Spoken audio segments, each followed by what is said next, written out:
السلام علیکم ورحمۃ اللہ وبرکاتہ۔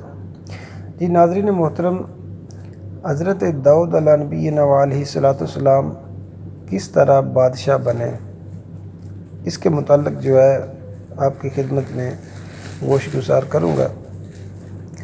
جب طالوت بنی اسرائیل کے بادشاہ بن گئے تو آپ نے بنی اسرائیل کو جہاد کے لیے تیار کیا، اور ایک کافر بادشاہ جالوت جو تھا اس سے جنگ کرنے کے لیے اپنی فوج کو لے کر میدان جنگ میں نکل پڑے۔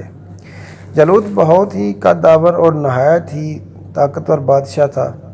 وہ اپنے سر پر لوہے کی جو ٹوپی پہنتا تھا، اس کا وزن 300 رطل تھا۔ جب دونوں فوجیں میدان جنگ میں لڑائی کے لیے صف آرائی کر چکی تو حضرت طالوت نے اپنے لشکر میں یہ اعلان فرما دیا کہ جو شخص جالوت کو قتل کرے گا، میں اپنی شہزادی کا نکاح اس کے ساتھ کر دوں گا اور اپنی آدھی سلطنت بھی اس کو عطا کر دوں گا۔ یہ فرمان شاہی سن کر حضرت داؤد علیہ نبینا علیہ السلام آگے بڑھے، جو ابھی بہت ہی کم سن تھے اور بیماری سے چہرہ زرد ہو رہا تھا۔ غربت اور مفلسی کا یہ عالم تھا کہ بکریاں چرا کر اس کی اجرت سے گزر بسر کرتے تھے۔ روایت کے مطابق جب حضرت داؤد علیہ السلام گھر سے جہاد کے لیے روانہ ہوئے تو رستہ میں ایک پتھر یہ بولا کہ اے حضرت داؤد، مجھے اٹھا لیجئے، کیونکہ میں حضرت موسیٰ علیہ السلام کا پتھر ہوں۔ پھر دوسرے پتھر نے آپ کو پکارا کہ اے حضرت داؤد، مجھے بھی اٹھا لیجئے، کیونکہ میں حضرت ہارون علیہ السلام کا پتھر ہوں۔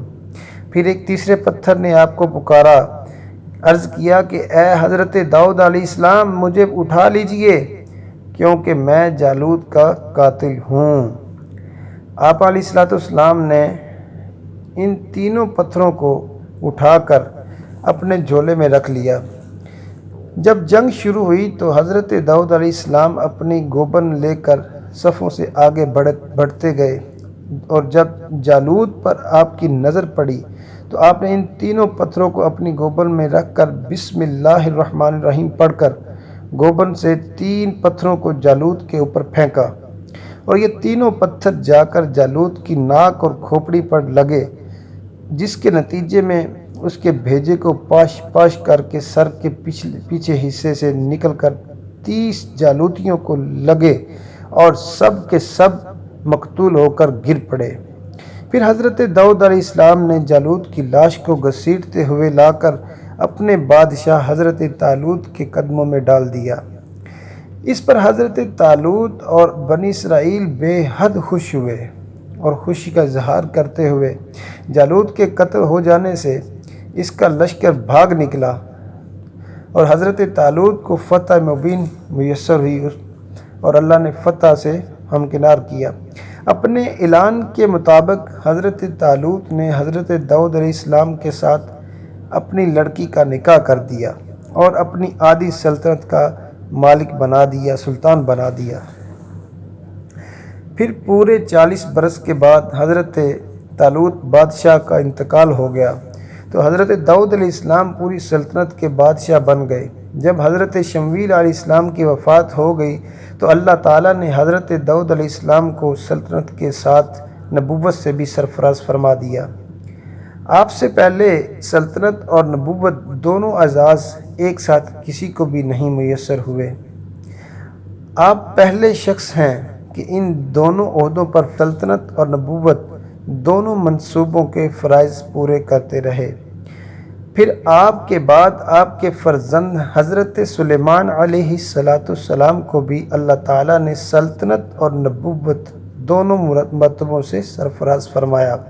اس واقعہ کو قرآن کریم کے اندر اللہ پاک نے یوں ارشاد فرمایا، اور قتل کیا داؤد نے جالوت کو، اور اللہ نے اسے سلطنت اور حکمت عطا فرمائی اور اسے جو چاہا سکھایا۔